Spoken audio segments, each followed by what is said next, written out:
La Asamblea General escuchará un discurso del excelentísimo Félix Antoine Tshilombo Tshisekedi, presidente de la República Democrática del Congo. Pido protocolo que acompañe a su excelencia.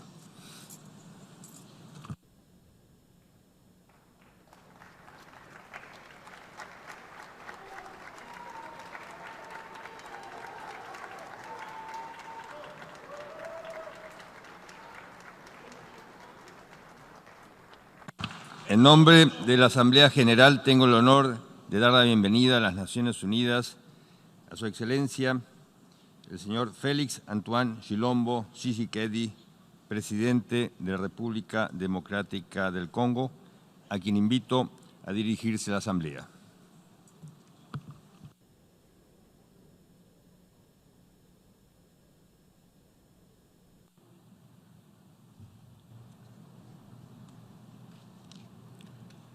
Monsieur le Président,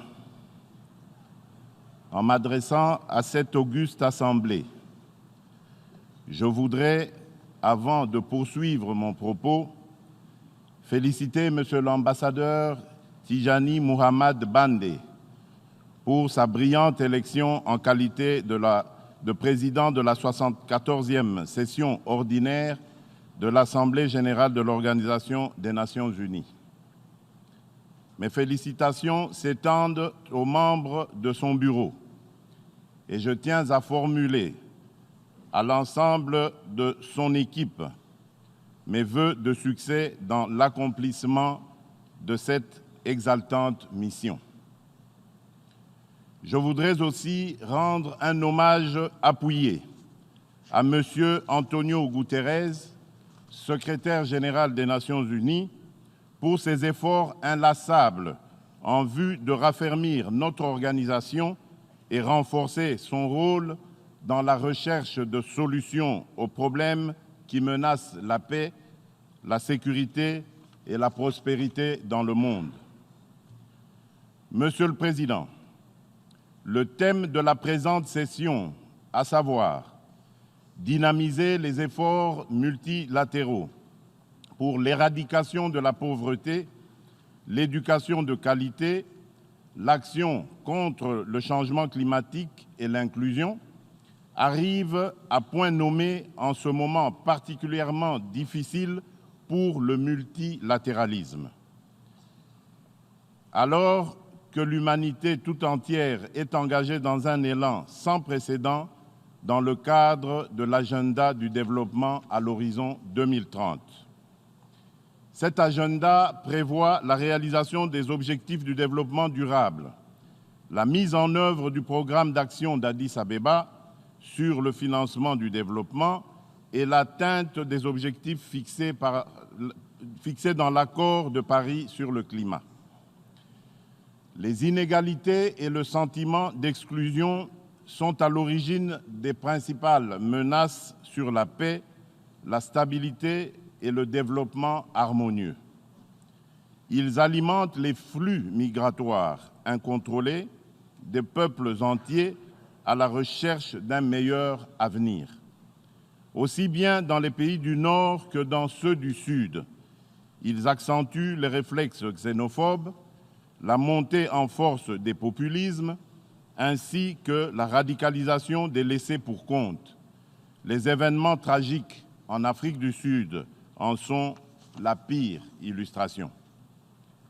Ces mouvements de frustration populaire qui, dans certaines régions, vont jusqu'à nourrir le terrorisme, prennent en otage le débat politique et nous empêchent d'apporter des réponses concertées aux problèmes qui nous affectent tous. Monsieur le Président, j'affirme du haut de cette Assemblée qu'aucun pays dans le monde ne peut à lui tout seul faire face à ces défis. L'unité, la solidarité, la tolérance et la coopération internationale sont des valeurs essentielles reflétées par nos pères fondateurs dans la charte de notre organisation universelle.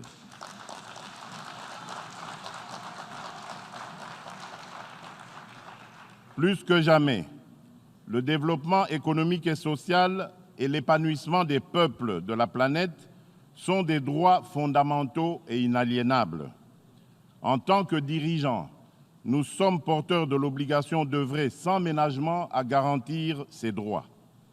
Depuis des décennies, notre organisation commune s'efforce à s'adapter aux nouvelles réalités de ce monde en constante mutation. Afin d'être plus apte à relever durablement les défis du développement dans un monde globalisé, nous préconisons une réforme globale du système des Nations Unies, notamment du Conseil de sécurité et des agences du système des Nations Unies.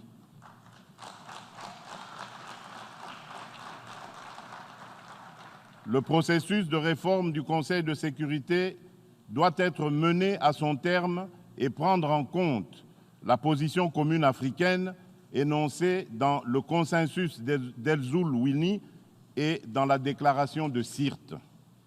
Il n'est pas juste, en effet, que l'Afrique demeure la seule région du monde sans représentation permanente au sein du Conseil de sécurité, alors que l'essentiel des enjeux démographiques, sociaux et environnementaux de la planète sont intrinsèquement liés à notre continent.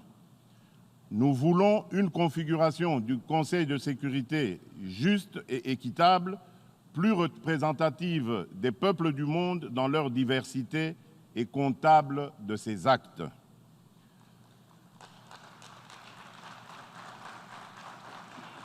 Monsieur le Président, malgré les engagements au plus haut niveau que nous avons pris pour créer le monde que nous voulons à l'horizon 2030, près d'1 milliard de personnes vivent encore dans la faim, la malnutrition et l'extrême pauvreté, tandis que 118 millions de personnes en situation d'extrême pauvreté seront exposées à la sécheresse, aux inondations et à la chaleur en Afrique d'ici à 2030. Nous ne pouvons accepter la simple hypothèse d'un éventuel échec des engagements mondiaux à l'horizon 2030, surtout après le résultat très mitigé, en Afrique tout particulièrement, de la campagne des objectifs du millénaire pour le développement. L'éradication de la pauvreté et de la faim relève aujourd'hui de l'urgence. La République démocratique du Congo peut faire partie de la solution avec ses 80 millions d'hectares de terres arables et ses eaux abondantes capables de nourrir plus de 2 milliards d'individus.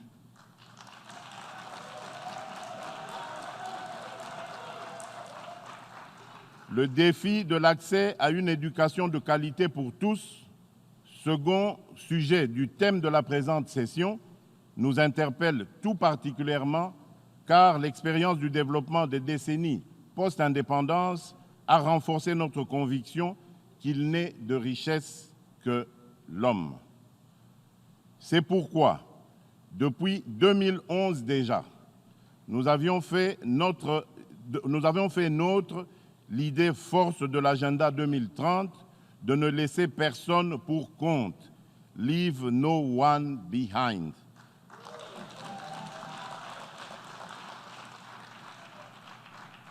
À travers notre engagement bien connu de mes compatriotes intitulé « Le peuple d'abord ».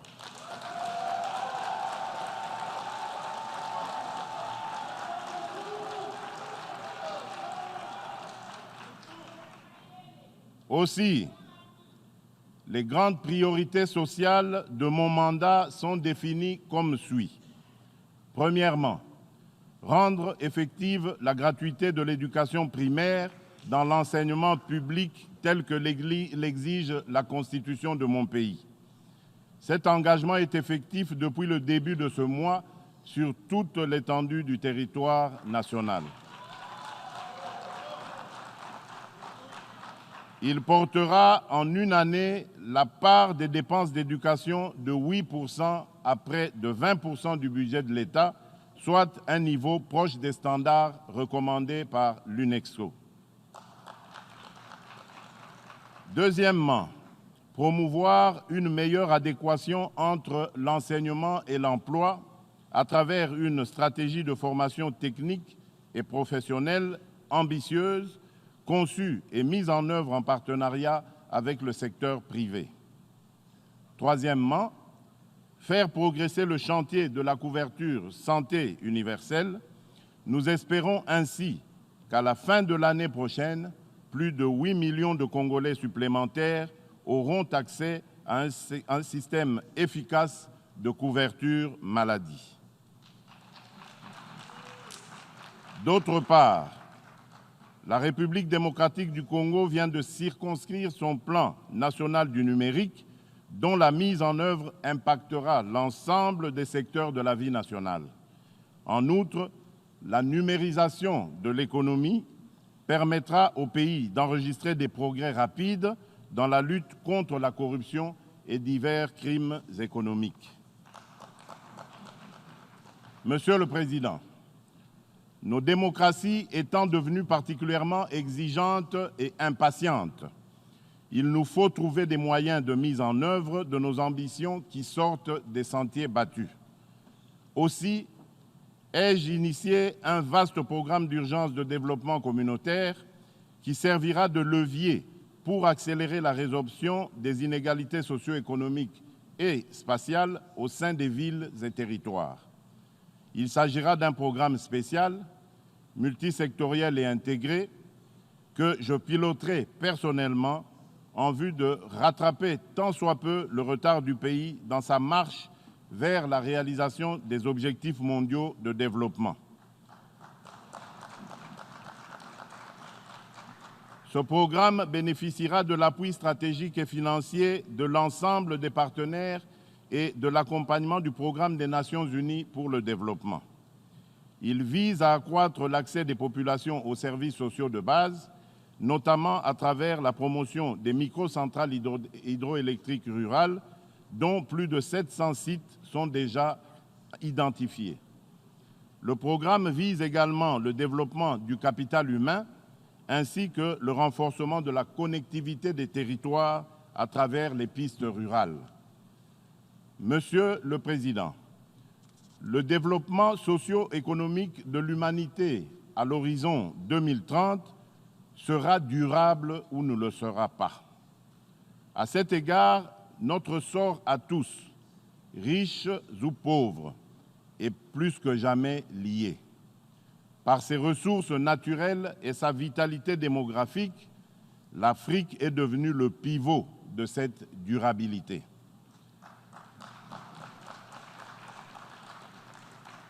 Dans cette Afrique, la nature a fait de mon pays le dépositaire de 47% des forêts du continent, lui conférant une responsabilité majeure face aux enjeux de survie de notre planète. J'ai déjà eu à le rappeler à plusieurs reprises.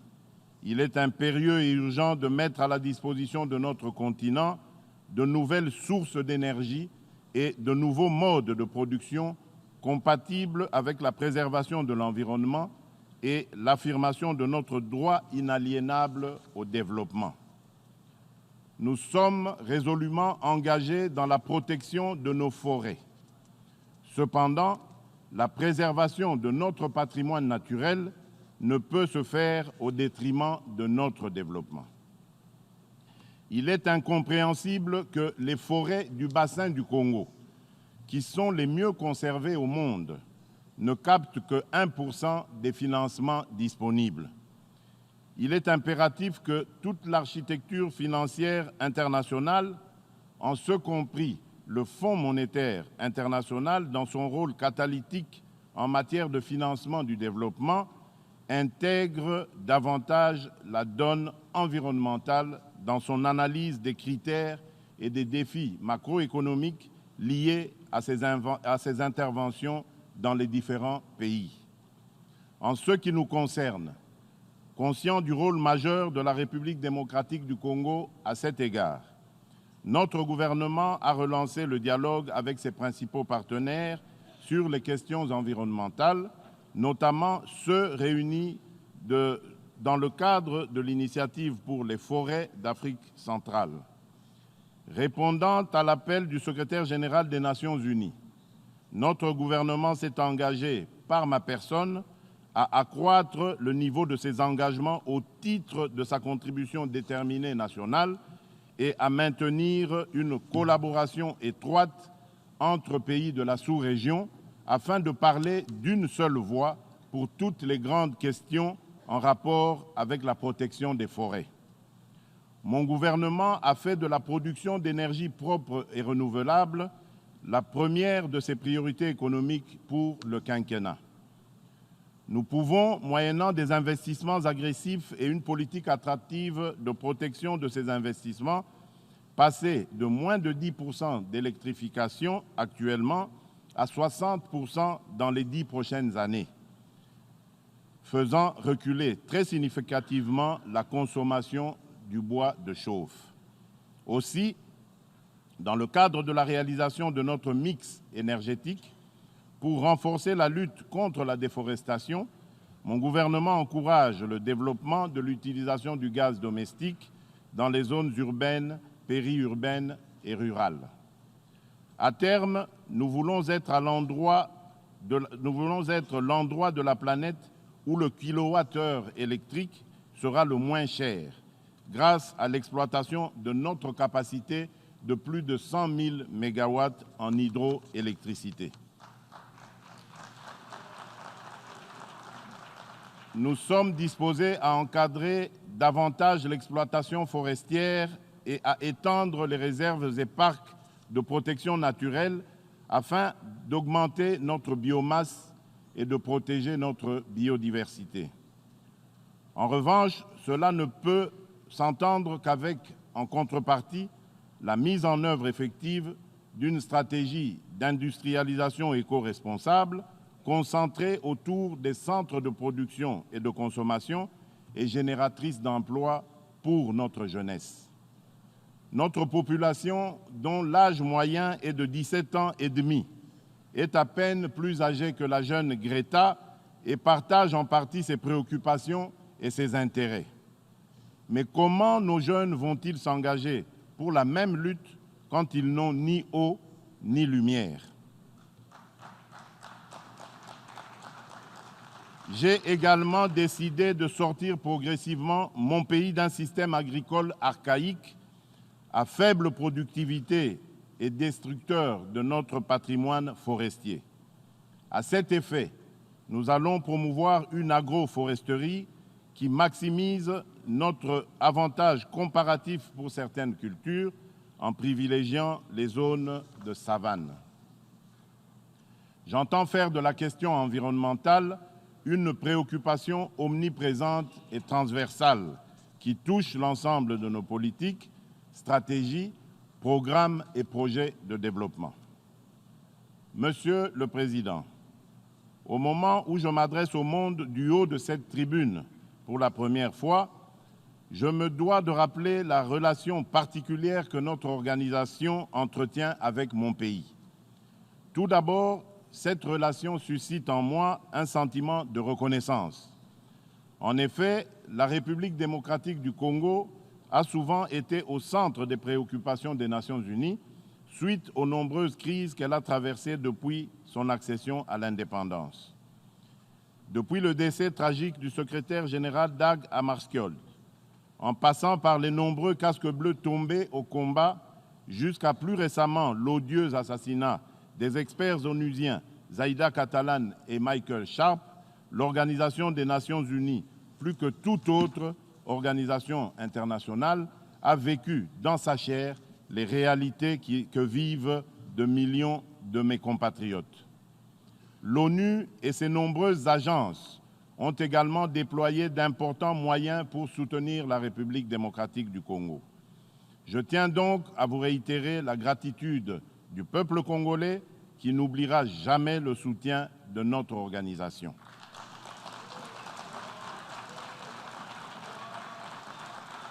Cela étant dit, je ne peux m'empêcher de regretter que l'histoire de mon pays soit si douloureusement liée à l'ONU qui, 24 années durant, sur nos 59 années d'indépendance, y a déployé une mission de paix.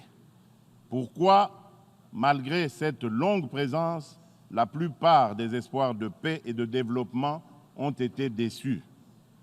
Au-delà des choix et des responsabilités internes, on ne peut pas observer le Congo ou l'Afrique en isolation du reste du monde et des intérêts des autres.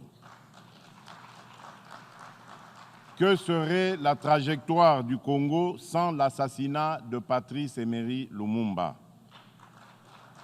Que serait devenu mon pays si on l'avait laissé poursuivre son apprentissage démocratique pacifique de l'après-guerre froide sans passer par le détour d'une guerre venue d'ailleurs? Et sans vouloir remonter aussi loin dans le temps, nous vivons chaque jour ces chocs d'intérêts qui expliquent le plus souvent la fragilité récurrente de la République démocratique du Congo. Aujourd'hui, le plus grand défi de la République démocratique du Congo est celui de la paix, la sécurité et la stabilité. Depuis notre investiture, convaincus de l'absolue nécessité de la paix, nous nous sommes engagés sans réserve en faveur de la réalisation de cet objectif en prenant en compte toute sa dimension régionale et internationale. C'est dans cette perspective que j'ai proposé en juillet dernier au 39e sommet de la SADC tenu à Dar es Salaam la création d'une coalition régionale à l'image de la coalition mondiale contre le terrorisme pour éradiquer le fléau de l'insécurité créé par les groupes armés d'origine interne et externe. À l'est de mon pays, nos forces de sécurité se battent au quotidien avec le concours de la MONUSCO, déterminée à éradiquer les forces négatives qui sèment la mort et la désolation au sein de nos populations. Certains de ces mouvements rebelles, notamment les ADF-MTN, opèrent par des actes terroristes conformes à leur appartenance à Daesh, ce qui constitue une nouvelle menace tant pour mon pays que pour la sous-région. Comme si les conflits et l'instabilité ne suffisaient pas, ces contrées de l'Est de la République démocratique du Congo sont affectées depuis une année par une épidémie de la maladie à virus Ebola. Compte tenu de la gravité de la situation, j'ai mis en place en mai dernier une cellule technique qui travaille sous ma supervision, composée d'experts de renommée internationale et dirigée par notre compatriote, le professeur Jean-Jacques Mouyembe, qui est celui qui a identifié le virus d'Ebola et dont les travaux de recherche ont conduit à la découverte du MB114, une molécule thérapeutique pour le traitement de cette maladie.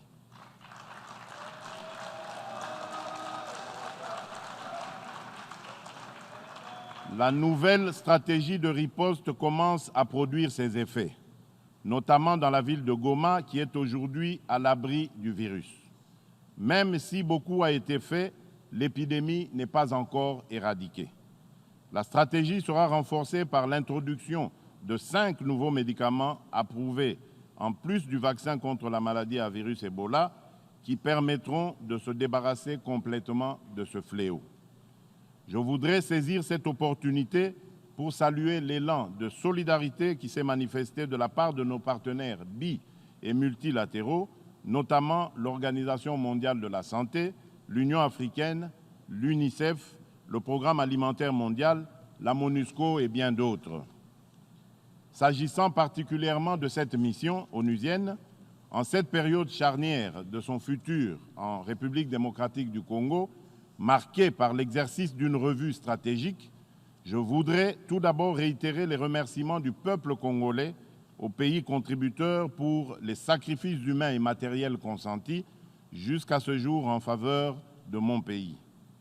Je note une convergence de vues avec le secrétaire général quant à l'urgente nécessité de réadapter la configuration de la MONUSCO à l'évolution de la situation sur le terrain en concentrant davantage les efforts sur les capacités d'intervention opérationnelle des forces onusiennes aux côtés des forces armées de la République démocratique du Congo.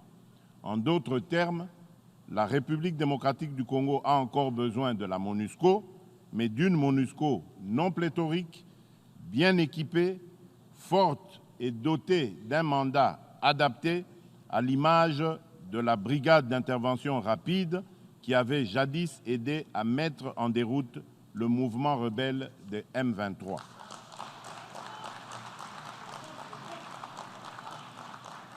Monsieur le Président, à l'instar d'autres pays en développement, la République démocratique du Congo aspire à l'émergence.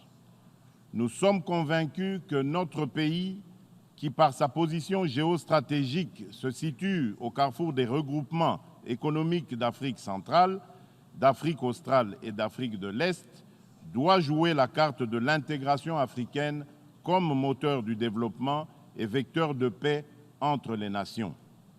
C'est pourquoi nous avons soutenu le projet de zone de libre-échange continentale tout en étant conscients qu'il se mettra en œuvre par étapes successives.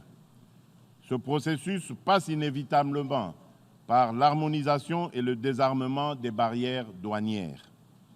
C'est dans cette vision que la République démocratique du Congo entend accélérer la mise en œuvre d'un programme de développement d'infrastructures à la hauteur de son immense superficie de 2 345 000 km² afin de relier le pays d'ouest en est et du nord au sud, de faciliter le transit des biens et des personnes et de libérer le potentiel agricole de nos provinces. Monsieur le Président, aujourd'hui, la République démocratique du Congo détient environ 70% des réserves mondiales des métaux stratégiques indispensables pour réaliser la transition énergétique et numérique qui s'impose à l'humanité. Plutôt que d'utiliser ces réserves naturelles de minerais comme source de rente monopolistique, mon pays se propose de s'ouvrir au monde en permettant l'exploitation réglementée de son sous-sol contre un accompagnement à l'industrialisation et à la production de batteries et de composants à plus haute valeur ajoutée. Le monde a soif de cobalt, de coltan et de lithium. Nous voulons des emplois industriels, de la formation et du développement.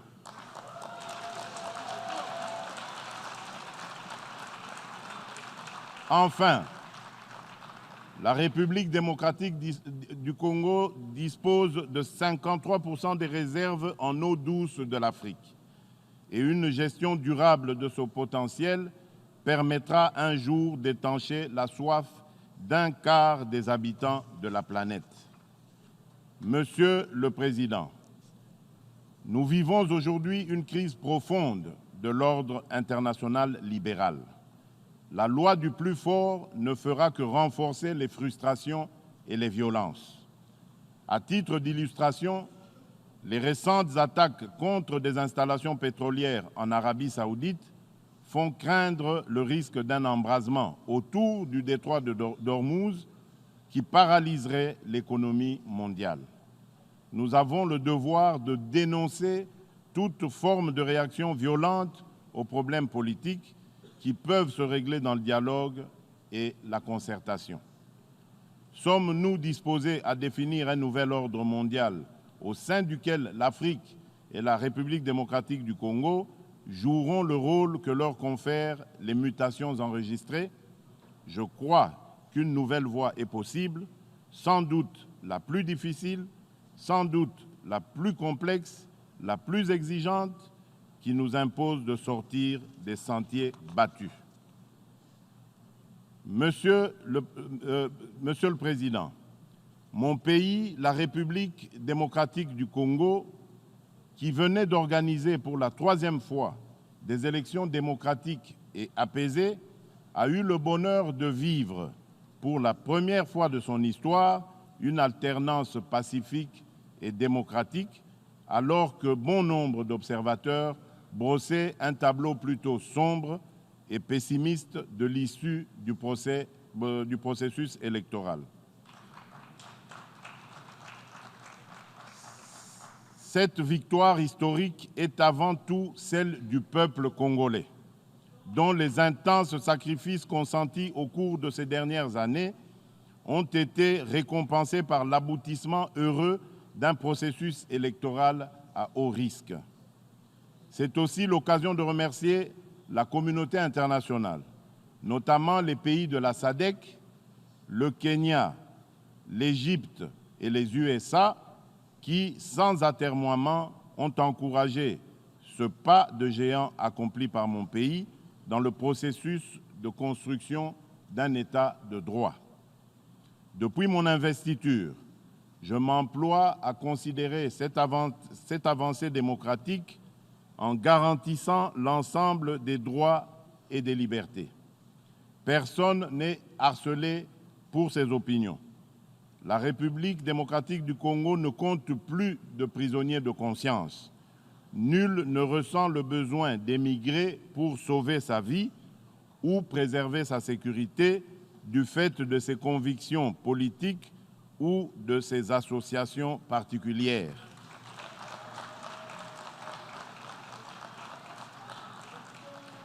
S'agissant de la prise en compte du genre, même si nous ne sommes pas encore parvenus à la parité intégrale, je suis heureux de constater les progrès accomplis en République démocratique du Congo en la matière dans tous les secteurs.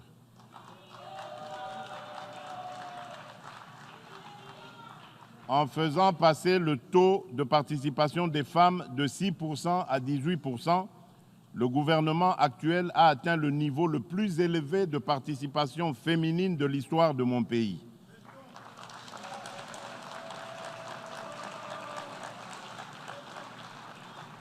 J'ai fait de l'approche genre l'un de mes engagements politiques prioritaires.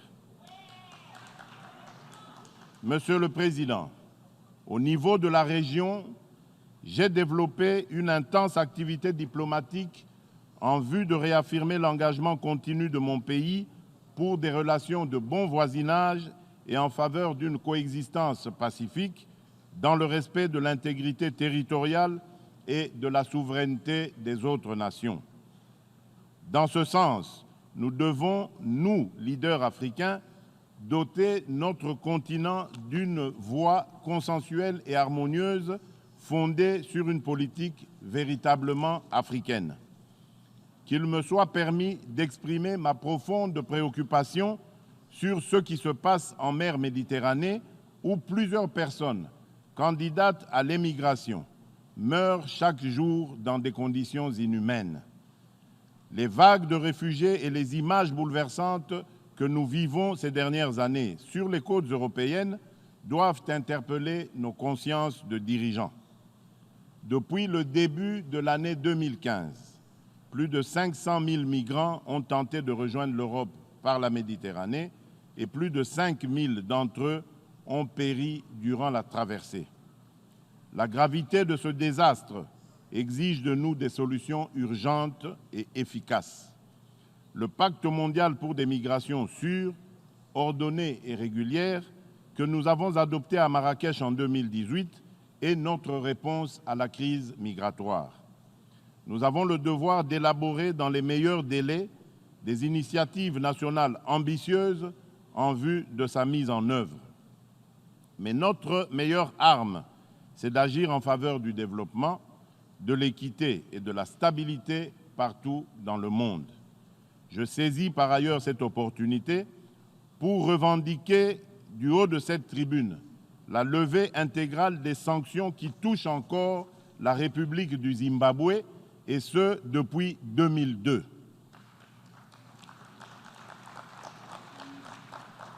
Ces sanctions ne se justifient plus dès lors que le pays a ouvert un nouveau chapitre de son histoire et s'est montré ouvert à coopérer avec le monde. Le maintien de ces sanctions est injuste. Il entrave l'attractivité du pays aux investissements étrangers et il affecte non seulement le Zimbabwe, mais aussi l'ensemble de la région. Monsieur le Président, Mesdames, Messieurs, la priorité absolue de mon action est d'offrir une perspective de dignité à nos populations, de promouvoir la création d'emplois, notamment pour les jeunes, et de lutter contre la précarité et l'exclusion. Et cette Assemblée qui veut réduire les inégalités et construire un monde plus inclusif peut être le porte-voix de ces laissés-pour-compte. Le défi est énorme, mais ce qui fait de nous des humains, c'est notre capacité à trouver des solutions, même les plus improbables, lorsque cela s'impose. Je vous remercie.